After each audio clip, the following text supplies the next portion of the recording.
Leave were always meant to be slightly ahead, but if they're as much ahead of that, that would be quite something. Nigel Farage arriving at the headquarters of his part of the Leave campaign, Aaron Banks' headquarters. And Nigel Farage, apparently, he now says that his views about what had happened was based on what he'd heard from his friends in the financial markets.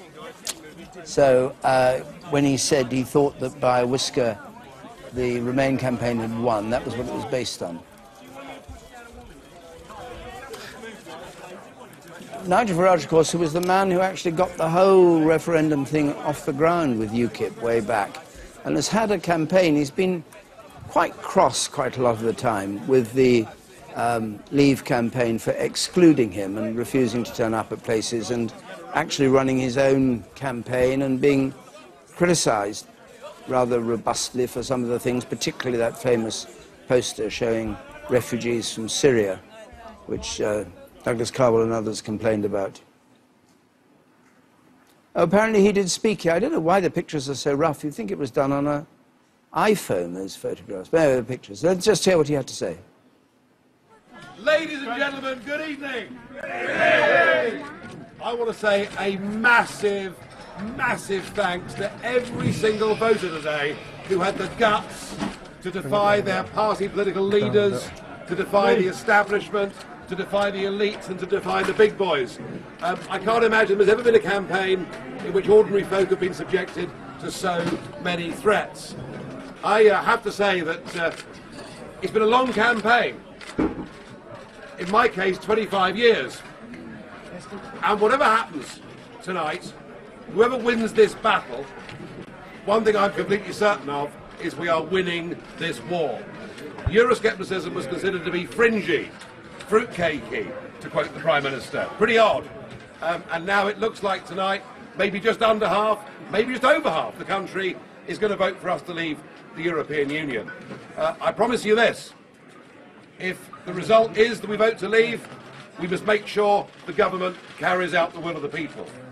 If the vote is we haven't quite made it, then we've got a lot to look forward to as continued EU members. Tomorrow, Mrs Mogherini, the Foreign Affairs Minister, will launch their big new global initiative, including defence. Next week, talks begin for Turkey to join the European Union, and in July or August we look forward to the third Greek bailout.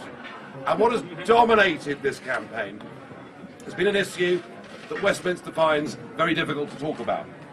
An issue for which I have been demonised for much of the last 10 years, but an issue, and I shall never remember going to Bolton and a lady grabbing my hands with tears in her eyes and saying, why doesn't the Prime Minister come and see what he's done to our lives, how he's changed our community, what he's done to the prospects of our kids getting jobs or school places or houses.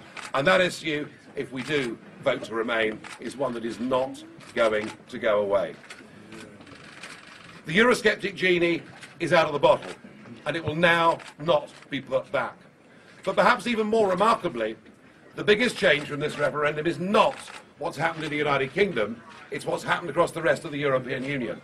We now see in Denmark, in the Netherlands, and even in Italy, up to and around 50% of those populations want to leave the European Union.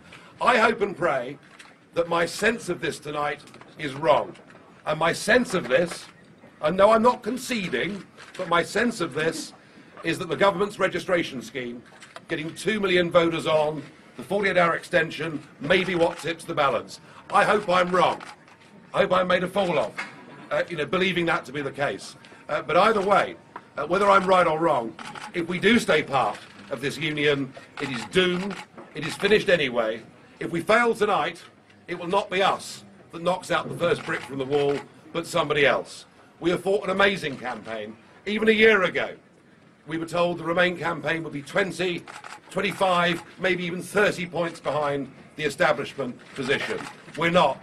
We're running them close. Nigel Farage there, who incidentally said that if it was a 52-48 gap, it would be unfinished business. If the Remain campaign wins 2/3 to 1/3, that would end it.